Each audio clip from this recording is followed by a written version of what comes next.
Hello, FlossTube. This is Bonnie Jeanne, also known as PostMuse. My channel is Postally Yours. I used to be a mail carrier, but before that, I was an incredible mail enthusiast. So I'm pretty much PostMuse or Postally Yours all over the internet. I am happy to be back. I took a couple of weeks off because things were really, really busy at work, and I was just exhausted on the weekends, so I didn't get to, I didn't do a lot of filming. I also didn't do a heck of a lot of stitching in the past 2 weeks, but I will show you what I have. And I have a couple of purchases from Market, unexpected purchases. I fell in love with 2 patterns, and then I had to complete another pattern. So I'll talk about that. I do have a plans for a new start, which is a ambitious project for me. Like I don't have already enough to do, but I'm excited about it because I saw it mentioned on somebody else's FlossTube, and now I can't for the life of me remember who it was. So last weekend, I decided to join in with the Nashville Showdown online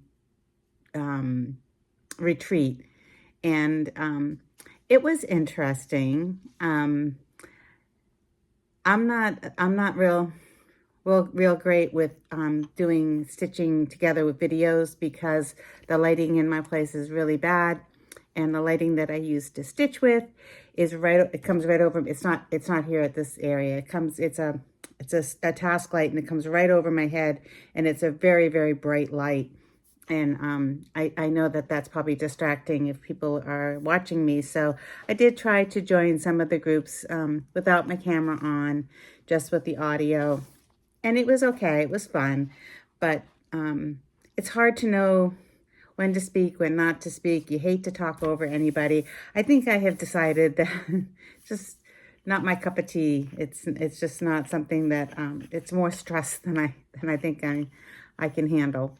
So anyway, it was an experience. I got to listen to a couple of about 6 designers talk about their work. I can't remember the designers now off the top of my head.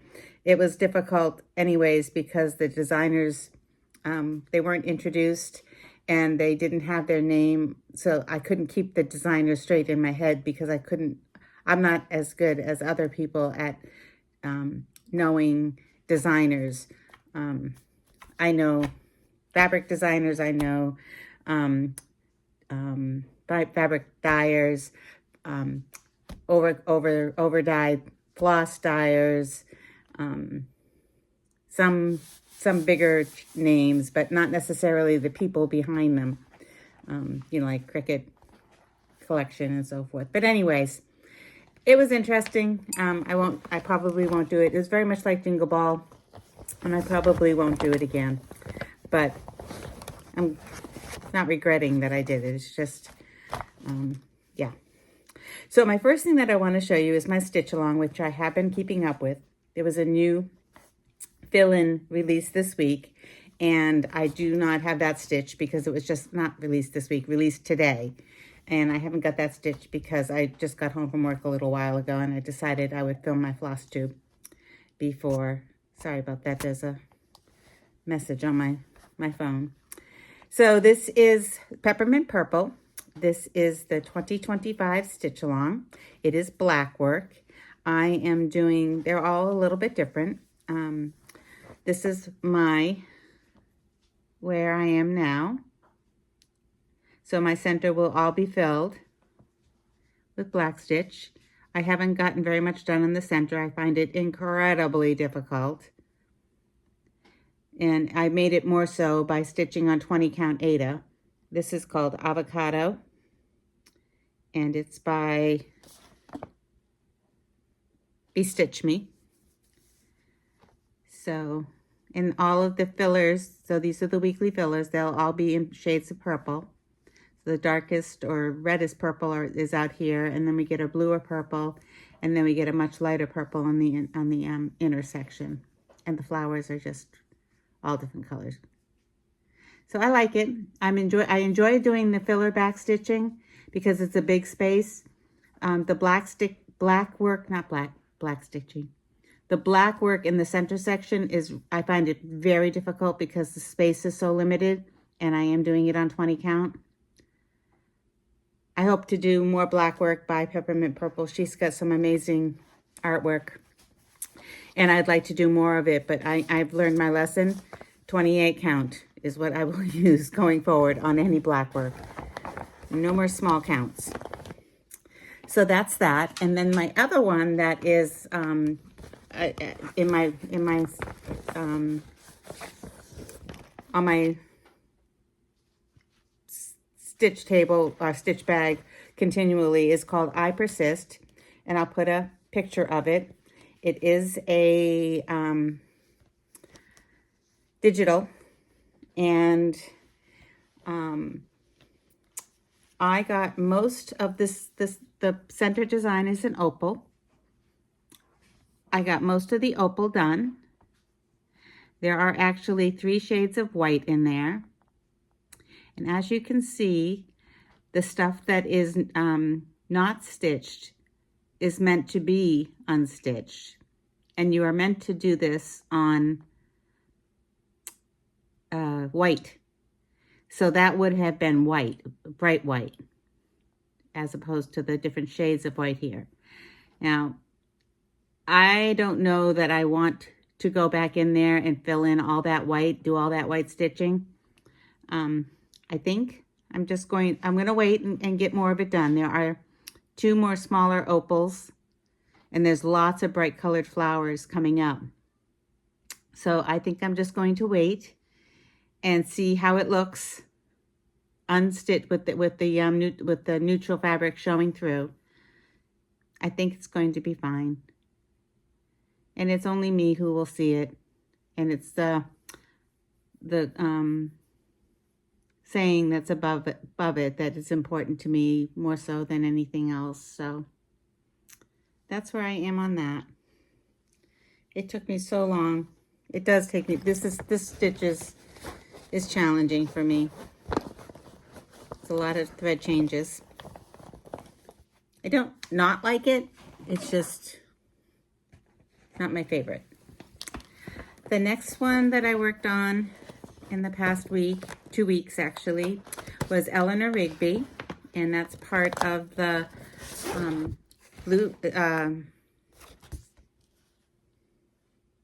Blackbird Designs Magical Mystery Tour. And I will not be putting that date in there. That is supposedly the date that the fictional Eleanor Rigby died. I guess this is maybe her funeral urn or something, but not urn, funeral flowers. But I'm going to put the date, the year that the song was released. This was one of the ones that I worked on while I was at work on my lunch hour because I could fill in the basket. It was all the same stitch. It was all, so you can see, I got quite a bit of that done in the last 2 weeks. I did that whole basket part down there while I was at work in a couple of days. And this is on Oyster. This is 28 count linen. I think it's linen. Yeah, it's linen. And it's called Oyster. I think it's Fox and Rabbit. I like how it's coming along.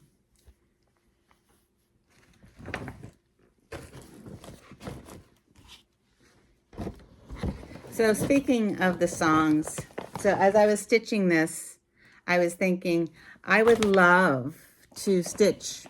I have a couple of other song lyrics, but they're folk songs that I'm stitching. I have Miss Mary Mac, and I have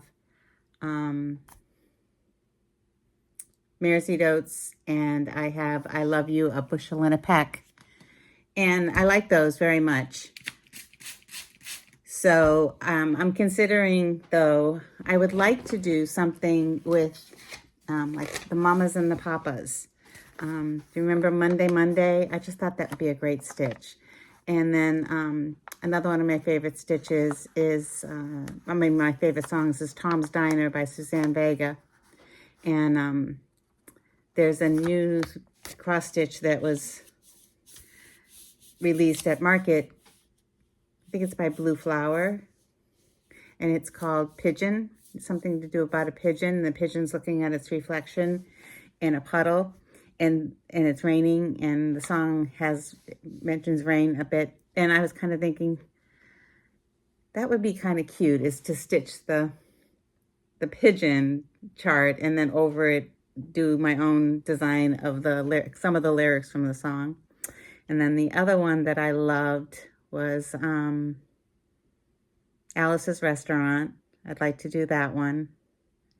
There were a couple of other ones too, but I thought it would be fun to find like a sampler, like an old-timey sampler, maybe with Quakers in it, and instead of the Bible verse or whatever verse is in it, just replace it with some song lyrics of my own. So I might. When I'm stitching Eleanor Rigby, I'm definitely listening to the Beatles songs. So my next one up is the Little House Needleworks ABCs. So I have done a couple of 4 of these charts for the seasons, but this was the first one that I ever bought.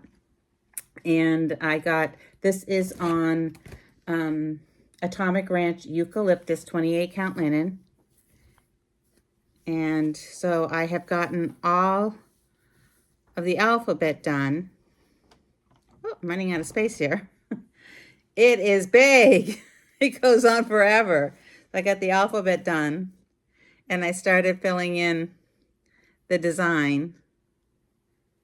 So I got to get down and do a little bit more on the, I love the modeling. It's showing up very nicely on this. So I got down as far as linen, but there are a lot more of the words are actually written out. So I got to get this. This is a big project. This is also another fun one to take to work, because I can just pick a motif along the side of the design and just stitch that, and I feel like I've accomplished something. You know, like I can finish one motif and I feel like I've accomplished something. And then once I get to the border that you see here, this is the border that goes all the way down. Once I get to that, I'm 99.9% sure that it is the same all the ways down. It's consistent. Then that'll be a real easy lunchtime stitch. Tried to stitch outside today at lunch, and because it was sunny out, and I thought, oh, I can stitch outside. It looks gorgeous out. It was a lovely day, but it was so cold. There's no way my little fingers were going to stitch outside. I ended up coming back in. And then I have been working on the Val stuff, Calendar Kitties. And I was going to finish all of the ones that I had started, because I had started 4 of them. However, I wanted to start on April. So I did. I started on April, which you will see. Where did I put it? I thought I left it out so that I could get to it easy. I did. All right. So this is April. So I wanted to have it done before April 1st, but that didn't happen. But this is where it's still in the Q-snap, because these are so small. I have to keep them. I've been stitching larger projects in hand, but the small ones I'm stitching in the Q-snap. So that's where I am on April. I want to finish that up this week. And this is just a bone lugana 25 count. So that's my kitty for April. So I want to get that stitched up this week. And then I finished them. I'm going to finish them all similar to how I finished the November one. And I have a little key holder on right by my front door. And that's where I'll hang it. So it'll be the last thing I see before I head out in the morning. These are cute. They're very cute. And I should be able to finish April. I'm gonna put that like top of my list. All right. And the next one that I worked on was one of the ones that I've been taking to work also. And this is one that I tried to work on today because it's called Scattered Sunshine. It's by Shepherd's Bush. It's part of a series. This is the one that I'm doing for summer. I'm doing these for my granddaughter. This is like the only cross stitch that I have ever done for a family member. No, I shouldn't say that. I did Ruth Bader Ginsburg for my sister, who is a lawyer. Did that for her. So that's Scatter Sunshine. And this is where I'm doing this on Weeks Dye Works Weathered Stone. It's 28 count linen. Oh, I didn't fold that very well. So that's where I am on Scatter Sunshine. It's coming out cute. I like it. And it's nice to have sunshine, even if it is cold still. We still have, I looked in the forecast for the coming week, and it's still going to be very chilly. So we still don't have spring yet. But having shown that, I just want to show you the new project that I want to start, because I want to do it on the weathered stone, because I have so much of that fabric left over. So this is Kathy Barrick. I've never done a Kathy Barrick stitch chart before. This is Good Intentions. And it says, I myself am made entirely of flaws stitched together with good intentions. And the colors are very beautiful. They're very primitive. However, I wanted to do something brighter. So I have picked out shades of green, a few shades of green. So I have Dandelion and English Ivy, Classic Colorworks. And then a few shades of purple, very light purple, Purple Toile, Cyclamen. I thought that, you know, I had these, I was playing with these earlier, and I thought that they showed up better in the plastic bags, which is why. So that's showing up a little bit better. And then I had to order some more of this, but it's Concord. This one's not very variegated at all. So, and then all of the spools I would do in the same color. And I've kind of mapped out where I want the purple colors to go. Oh, and then the last purple, there was one more purple. This, I love this one. See, I really thought when I played with this earlier that they were going to show up, the colors were going to show up better in the plastic bag. This is nicely variegated. So that's basil. I have it kind of mapped out where I want them to go. And that's going to be my start this week. That's going to be a start for this week. I'm going to get started on that. And then I'm going to try. So if you look at the chart, these colors down here are the main colors that I'll be changing out, as well as her dress and the color of the spools. But if I can get the bottom of this done, all of the purples will be represented. I'm not worried about the greens, because the greens will go with anything, everything, because you've never seen a flower clash with its foliage. So the greens will be fine with anything. But I want to get these done down here, so I can see how the purples play together. But I'm excited. I've never done my own kind of conversion. I've done, you know, I've substituted out different flosses at times because I didn't have the called for one in stock, but not in stock, but in my stash. I've never actually, and I'm thinking, man, you're messing with the Kathy Barrick. You're a brave girl. But one of the other floss tubers, I want to say it's Stitching by the Shore. Laura, I think that's who it is, that did her own. She changed it out to blues, and it looked beautiful. And that's what gave me the idea. So one of my Nashville choices, I wasn't going to buy anything, but I couldn't resist these. So these are Groovy Chicks. Apparently last year, this is Satsuma Street. Last year they did another version of this called Funky Birds or Funky Something that I may end up getting. I'm going to get back into sewing. Another thing that I did this past 2 weeks is I started cleaning out my, there's a spare room, a small spare room, and I want to try to make that where my sewing and writing supplies, that where I keep all of that stuff. And I started working on that the past 2 weekends too. So that's another reason why I didn't film. And eventually I took a before picture and I took a picture midway through. And then when it's done, I want to take another picture and I'll show them here on FlossTube if I get the guts. If it comes out as I hope it does. But anyways, these I would like to use as pattern weights. I want to fill them with crushed walnuts and use them as pattern weights because I hate pinning patterns to sew. I want to make my own clothing because I am just not at all happy with the choices that are out there for I'm not middle-aged. I'm senior. I'm my late 60s and I'm not as thin as I was in my dancing years. So yeah, I want to make my own clothing. So this is I started working on this one first. And I wish I could show you the charts, because the charts, you look at the charts and you say, okay, how am I going to fold that into a bird? But I did read through the directions and it looks like it's pretty straightforward. It's just funny to look at the pattern. It's all, it's just a rectangular chart. So on the bottoms of each one of them, so this is the bottom. This one says, make eggs, not war. Keep in mind, this is from the 1960s, 70s, so they're groovy. Another one says, give peeps a chance. And the last one says, let it beak. So I just think that's so cute. This is the let it beak one. So this is where I'm doing this on 28 count Laguna, and it's by Picture This Plus, and it's called Pansy.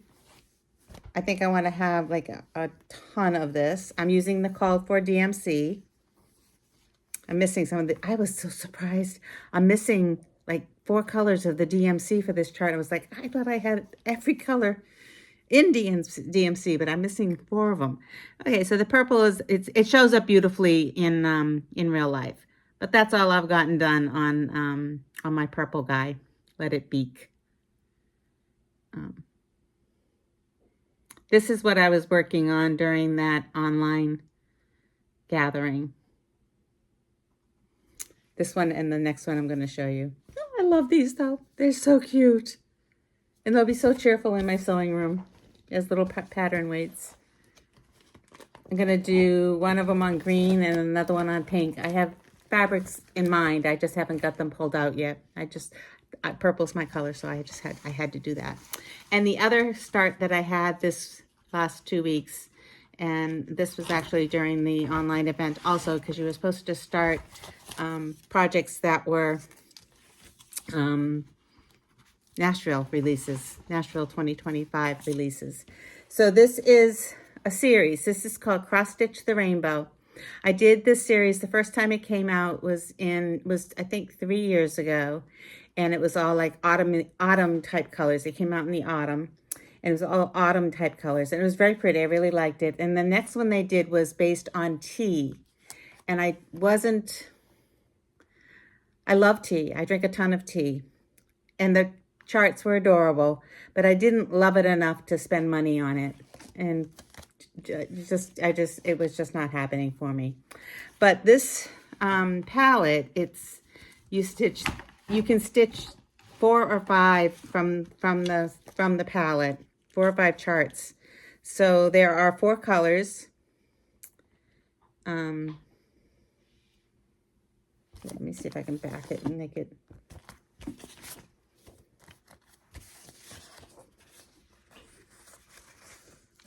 So that's the purpley one. And it's called Night Garden. It's called Night Garden. That's the purpley one. And then, of course, if you have purple, you almost always have green. So there's your green. And then the purple is a bluish purple. So here's my blue. And then the neutral to balance it all out. So they're gorgeous. I love them. They're lightly variegated, nicely variegated, and you can see it more when you stitch it. And my 3 charts, so I decided I would do a triptych. I'm not going to frame them all in one frame. I'm doing them in individual frames. This one is my favorite. So this is Tiny Modernist. This is called Twilight Moon. I just love that little mocha moon. And I love that frame. I want to see if I can find a frame very much like that for all three of them. They're all the same size. They're very small. And then this one is ink circles, and I love this. This is called Forget Me Not. And the elephant. Oh, dear goodness. That is the cutest elephant with the Forget Me Not flowers. And then the last one is a new to me designer called Sweet Wing Studio. This chart is the reason the whole work went into timeout, and I haven't touched it since last weekend because I just was like, this is insane. I kept putting it in and taking it out. It's not a difficult chart, but for some reason I just could not get the hang of it. So it's like little quilted, little quilt squares, little tiny quilt squares. So that's that. I am stitching this all on Zwiegart 32 count Stormy Night. I just bought it for the name because it's called the Night Garden. So this is the one that caused me timeout. This is the little squares. Oh man, and I didn't get a lot stitched. But man, oh man. Plus the fact that I started stitching and I didn't realize Zwiegart was Zwiegard's fabric. I probably knew it and I just forgot it, but it's only printed on one side. It's only printed on one side. So I started it on the back side, which is just a plain old gray, which was fine, but I really loved the modeling, so that's why. So that was another reason. That wasn't this chart's fault. That was my fault. And then this one is the little Forget-Me-Not with the elephant. I have a thread hanging there. Hang on. Oh, for heaven's sakes. So I love that. I love the crescent moon there with the shadow of the moon. Oh my goodness, I'm going to love this. And the one that I didn't get much done on is the one that I love the most, and that's the Tiny Modernist one. And that's the one I hope to work on this week. But you can really see how nice this fabric is. Oh my God, it's gorgeous. I don't typically stitch on 32 count. 28 is usually where I stop, but I said, it's a light colored fabric. I'm feeling adventurous. I'm going to give it a try, and I'm glad I did. Boy, do I love this fabric, the color of it. It's a very pretty neutral.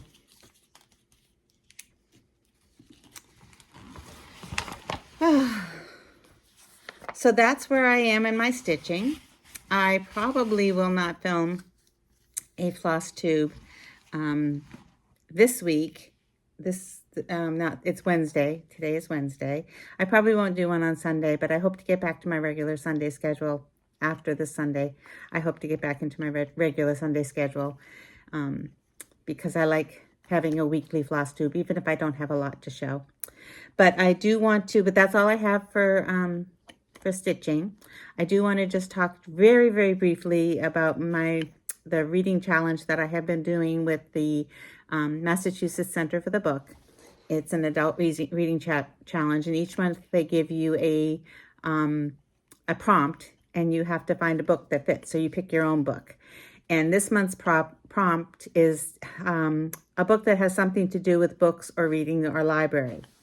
And I like cozy mysteries. However, I usually get about 3 into the series and I'm like, okay, that many murders in this tiny town is just not working for me. It's just, you have exhausted my layer of disbelief type thing. I just lose it. However, I discovered this book. It's called the Sherlock Holmes Bookshop Mysteries. It takes place in a fictitious town on Cape Cod, and I live on Cape Cod in Massachusetts. And the protagonist, the young woman who is the owner of the bookstore, she's very acerbic and full of herself, very much like the original Sherlock Holmes in the Arthur Conan Doyle series. And I've read some reviews where the readers are all put off by that. And I'm like, yeah, but you like Sherlock Holmes a lot. And she's very much like him. Are you put off by the fact that she is an acerbic woman? Yeah, it is. So I read the first one and I really fell in love with it. Tonight I just finished the second one, and I'll put the name of the series and the first book in the series and the author's name in the notes. But I really enjoyed it. However, it has got me set off on this wild tangent of reading it's called a pastiche. So this is something I learned from the book. I never knew that word before. I've heard it before, but I've never heard it used ever before. And it's a pastiche. Pastiche is something that references a larger picture. Like all of these books mention or are related in some way to Sherlock Holmes. There's all these books that I just went on this rabbit hole down the internet. So I actually have a whole list of them that I want to look up and read. And they're written, okay, so there's one that's written by Stephen King, Stephen Fry, Michael Chabon. There's one by Laurie R. King. That sounds really good. It's based off a female acquaintance of Sherlock Holmes. There's a lot of big name authors who have done pastiches related to Sherlock Holmes. So I'm going down that rabbit hole, and I may be reading Sherlock Holmes for the rest of the year. Anything related to Sherlock Holmes. I did read Hounds of the Baskervilles when I was in high school, but I don't think I've read any of the originals. So I'll probably have to squeeze one or two of those in here too. But that's been a lot of fun. I'm really pleased with that. I'm having a great time with it. If you have any cozy mysteries series that you really love, I don't like the ones that have a lot of romance in them. But if you have any cozy mystery series, even if they're really out there, mention them in the comments, because I would like to pick up a few more. It's beach season, and I hope to be going to the beach a lot more. So, I wonder what the cats just knocked over. All right, on that, I will end it and go over and see what the cats just knocked over. I hope it wasn't anything liquid. Thank you all for watching. I hope to see you in a week and a half, and happy stitching, and hope you are all doing well. Bye-bye now.